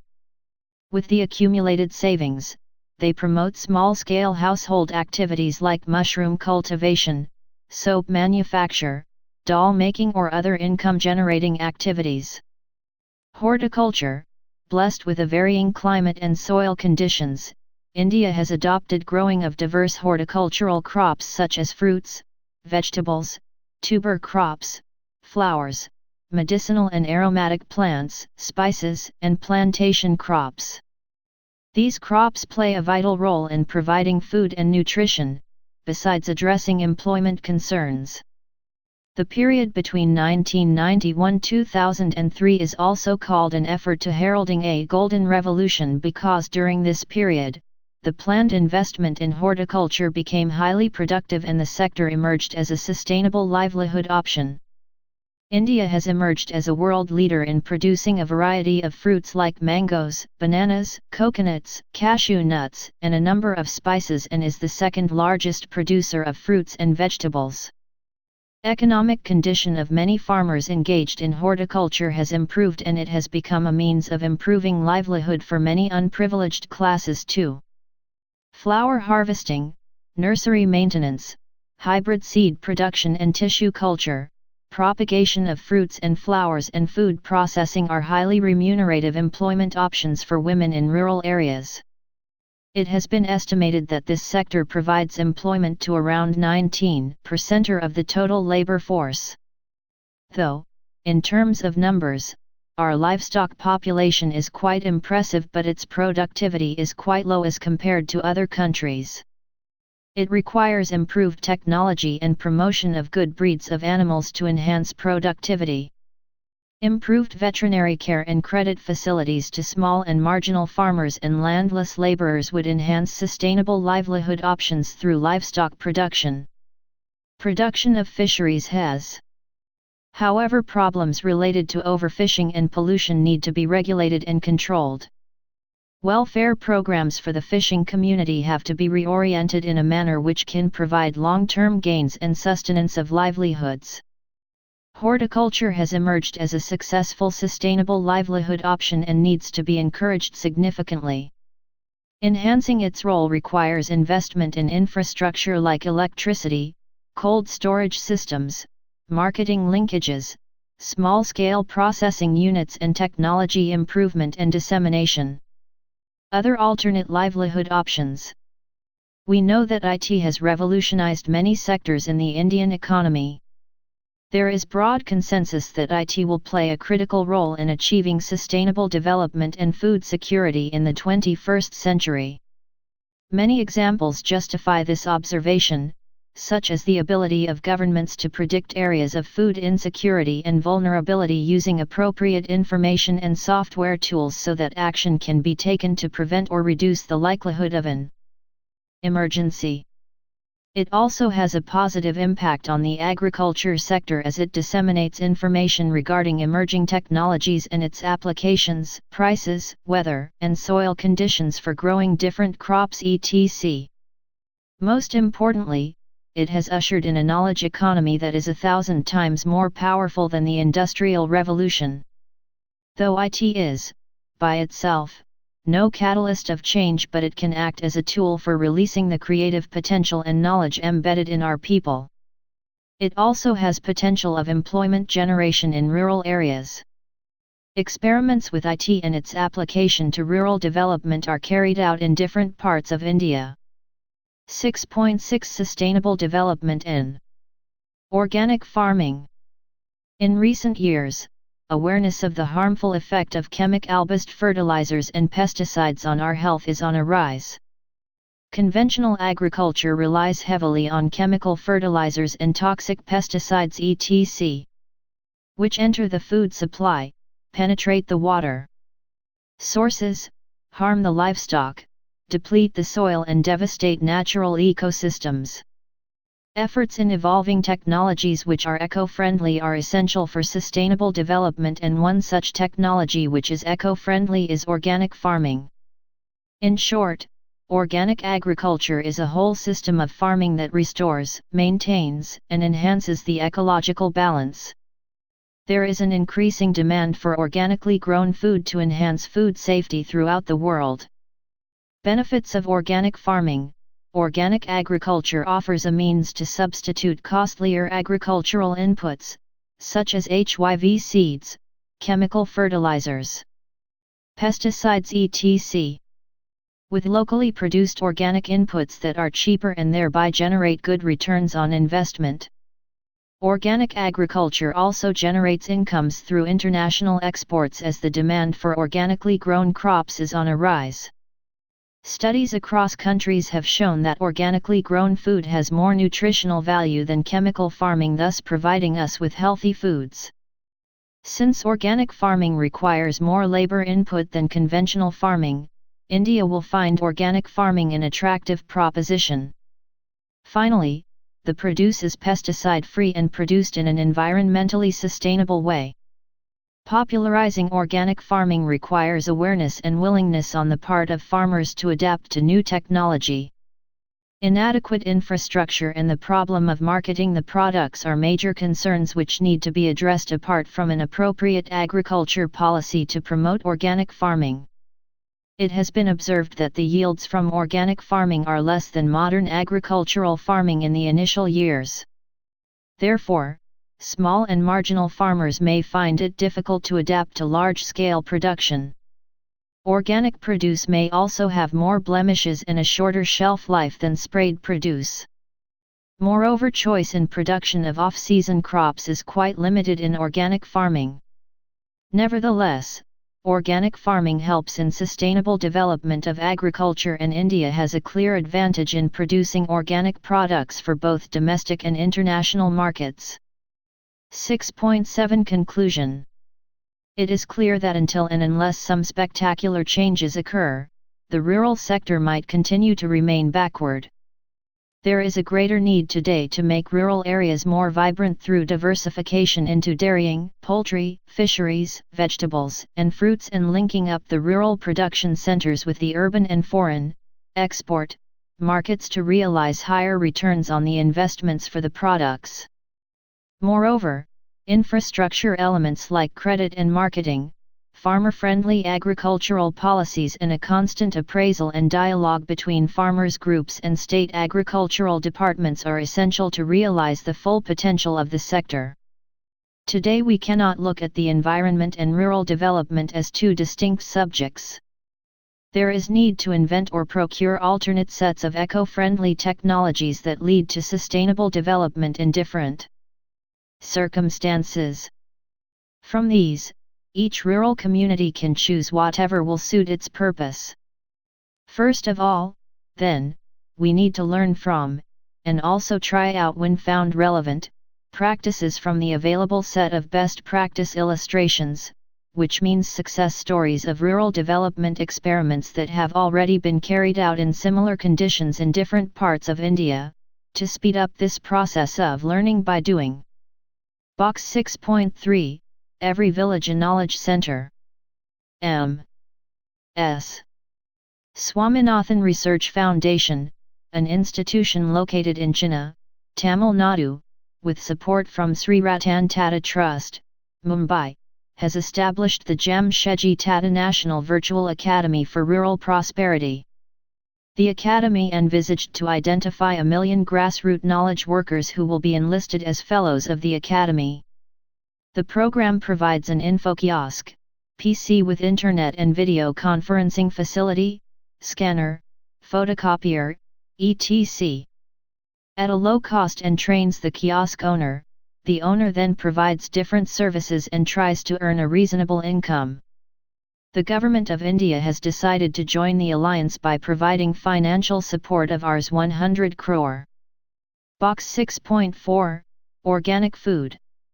Organic food is growing in popularity across the world. Many countries have around 10% of their food system under organic farming. There are many retail chains and supermarkets which are accorded with green status to sell organic food. Moreover, organic foods command higher prices of around 10–100% than conventional ones. Box 6.5, Organically produced cotton in Maharashtra. In 1995, when Kisan Mehta of Prakruti, an NGO, first suggested that cotton, the biggest user of chemical pesticides, could be grown organically, the then director of the Central Institute for Cotton Research, Nagpur, famously remarked, "Do you want India to go naked?" At present, as many as 130 farmers have committed 1,200 hectares of land to grow cotton organically on the International Federation of Organic Agriculture Movement's standards. The produce was later tested by the German accredited agency, Agreco, and found to be of high quality. Kisan Mehta feels that about 78% of Indian farmers are marginal farmers owning about less than 0.8 hectare but accounting for 20% of India's cultivable land. Therefore, organic agriculture is more profitable in terms of money and soil conservation in the long run. Recap. Rural development is quite a comprehensive term, but it essentially means a plan of action for the development of areas which are lagging behind in socio-economic development. There is a need for improving the quantity and quality of infrastructure in rural areas such as banking, marketing, storage, transport, and communications etc. to realize its true potential. Diversification towards new areas such as livestock, fisheries, and other non-agricultural activities is necessary not only to reduce the risk from agriculture sector but also to provide productive sustainable livelihood options to our rural people. The importance of organic farming as an environmentally sustainable production process is on a rise and needs to be promoted. 7. Employment, growth, informalization, and other issues. After studying this chapter, the learners will understand a few basic concepts relating to employment such as economic activity, worker, workforce, and unemployment. Understand the nature of participation of men and women in various economic activities in various sectors. Know the nature and extent of unemployment. Assess the initiatives taken by the government in generating employment opportunities in various sectors and regions. What I object to is the craze for machinery, not machinery as such. The craze is for what they call labor-saving machinery. Men go on saving labor till thousands are without work and thrown on the open streets to die of starvation. Mahatma Gandhi. 7.1 Introduction. People do a variety of work. Some work on farms, in factories, banks, shops, and many other workplaces, yet a few others work at home. Work at home includes not only traditional work like weaving, lace making, or variety of handicrafts but also modern jobs like programming work in the IT industry. Earlier factory work meant working in factories located in cities, whereas now technology has enabled people to produce those facto-robust goods at home in villages. Why do people work? Work plays an important role in our lives as individuals and as members of society. People work for earning a living. Some people get, or have, money by inheriting it, not working for it. This does not completely satisfy anybody. Being employed in work gives us a sense of self-worth and enables us to relate ourselves meaningfully with others. Every working person is actively contributing to national income and hence, the development of the country by engaging in various economic activities. That is the real meaning of earning a living. We do not work only for ourselves, we also have a sense of accomplishment when we work to meet the requirements of those who are dependent on us. Having recognized the importance of work, Mahatma Gandhi insisted upon education and training through a variety of works including craft. Studying about working people gives us insights into the quality and nature of employment in our country and helps in understanding and planning our human resources. It helps us to analyze the contribution made by different industries and sectors towards national income. It also helps us to address many social issues such as exploitation of marginalized sections of the society, child labor etc. 7.2 Workers and employment. What is employment? Who is a worker? When a farmer works on fields, he or she produces food grains and raw materials for industries. Cotton becomes cloth in textile mills and in power looms. Lorries transport goods from one place to another. We know that the total money value of all such goods and services produced in a country in a year is called its gross domestic product for that year. When we also consider what we pay for our imports and get from our exports, we find that there is a net earning for the country which may be positive, if we have exported more in value terms than imported, or negative, if imports exceeded exports in value terms, or zero, if exports and imports were of the same value. When we add this earning, plus or minus, from foreign transactions, what we get is called the country's gross national product for that year. Those activities which contribute to the gross national product are called economic activities. All those who are engaged in economic activities, in whatever capacity high or low, are workers. Even if some of them temporarily abstain from work due to illness, injury, or other physical disability, bad weather, festivals, social or religious functions, they are also workers. Workers also include all those who help the main workers in these activities. We generally think of only those who are paid by an employer for their work as workers. This is not so. Those who are self-employed are also workers. The nature of employment in India is multifaceted. Some get employment throughout the year, some others get employed for only a few months in a year. Many workers do not get fair wages for their work.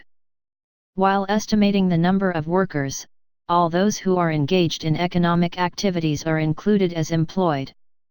You might be interested in knowing the number of people actively engaged in various economic activities. During 1999-2000, India had about a 400 million strong workforce. Since majority of our people reside in rural areas, the proportion of workforce residing there is higher. The rural workers constitute about 3/4 of this 400 million. Men form the majority of workforce in India. About 70% of the workers are men and the rest are women. Men and women include child laborers in respective sexes. Women workers account for 1/3 of the rural workforce, whereas in urban areas, they are just 1/5 of the workforce. Women carry out works like cooking, fetching water and fuel wood, and participate in farm labor. They are not paid wages in cash or in the form of grains, at times they are not paid at all. For this reason, these women are not categorized as workers. Economists have argued that these women should also be called workers. 7.3 Participation of people in employment. Worker population ratio is an indicator which is used for analyzing the employment situation in the country.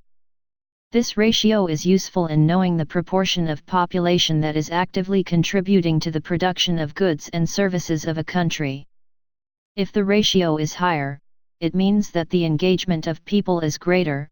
If the ratio for a country is medium or low, it means that a very high proportion of its population is not involved directly in economic activities. You might have already studied, in lower classes, the meaning of the term population. Population is defined as the total number of people who reside in a particular locality at a particular point of time. If you want to know the worker population ratio for India, divide the total number of workers in India by the population in India and multiply it by 100, you will get the worker population ratio for India. If you look at Table 7.1, it shows the different levels of participation of people in economic activities. For every 100 persons, about 40, by rounding off 39.5, are workers in India. In urban areas, the proportion is about 34, whereas in rural India, the ratio is about 42. Why is there such a difference? People in rural areas have limited resources to earn a higher income and participate more in the employment market. Many do not go to schools, colleges and other training institutions.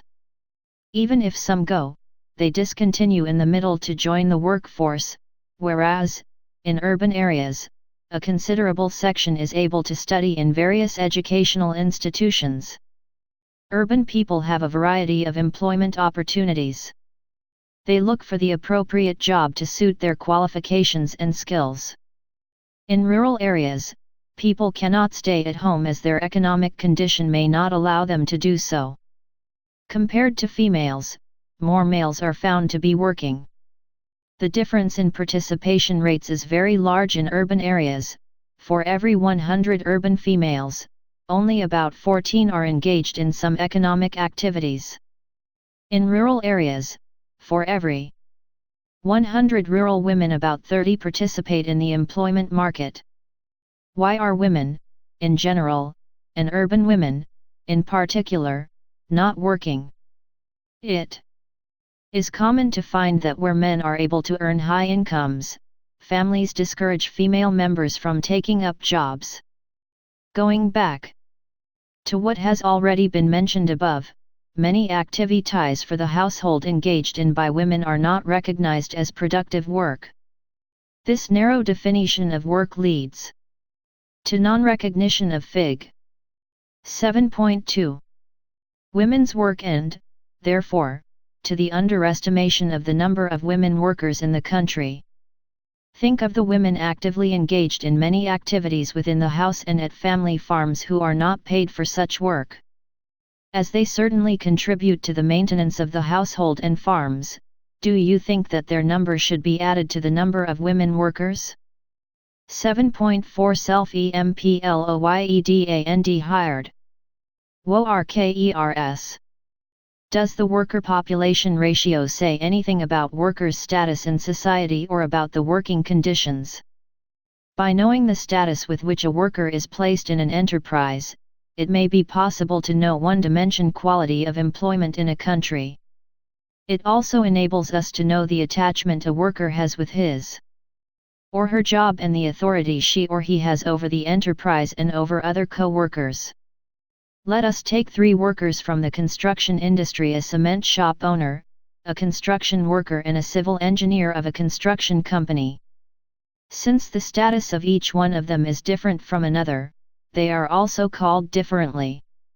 Workers who own and operate an enterprise to earn their livelihood are known as self-employed. Thus the cement shop owner is self-employed. More than half the workforce in India belongs to this category. The construction workers are known as casual wage labourers. They account for 33% of India's workforce. Such labourers are casually engaged in others' farms and, in return, get a remuneration for the work done. Workers like the civil engineer working in the construction company account for 15% of India's workforce. When a worker is engaged by someone or an enterprise and paid his or her wages on a regular basis, they are known as regular salaried employees. Look at chart 7.1, you will notice that self-employment is a major source of livelihood for both men and women, as this category accounts for more than 50% of the workforce. Indiana both diagrams. Casual wage work is the second major source for both men and women, more so for the latter, 37%. When it comes to regular salaried employment, men are found to be so engaged in greater proportion. They form 18%, whereas women form only 8%. One of the reasons could be skill requirement. Since regular salaried jobs require skills and a higher level of literacy, women might not have been engaged to a great extent. When we compare the distribution of workforce in rural and urban areas in Chart 7.2, you will notice that the self-employed and casual wage laborers are found more in rural areas than in urban areas. In the latter, both self-employed and regular wage salaried jobs are greater. In the former, since majority of those depending on farming own plots of land and cultivate independently, the share of self-employed is greater. The nature of work in urban areas is different. Obviously, everyone cannot run factories, shops, and offices of various types. Moreover, enterprises in